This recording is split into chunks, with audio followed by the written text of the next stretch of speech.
Praise the lord. భక్తిహీనులకు Jehovah దూరస్థుడు, నీతిమంతుల ప్రార్థన ఆయన అంగీకరించును.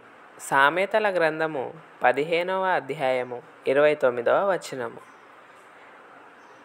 నీతిమంతులు దేవుడు మనకు నియమించిన ఆజ్ఞలను కట్టడలను అనుసరించుచు జీవించువారు, ఆయనను ఏమాత్రము విసర్జించని వారు నీతిమంతులు.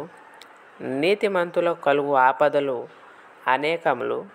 అయినను మన తండ్రి అయిన దేవుడు ఎంత పెద్ద ఇబ్బంది అయినా, ఎంత కష్టాలైనా, ఎంతటి సమస్యనైనా నీతిమంతులకు, ఆయన ఆజ్ఞలను అనుసరించు వారికి ఆయన ఎల్లప్పుడూ తోడుగా ఉండి ఆయన వారిని నడిపిస్తూ దీవిస్తాడు.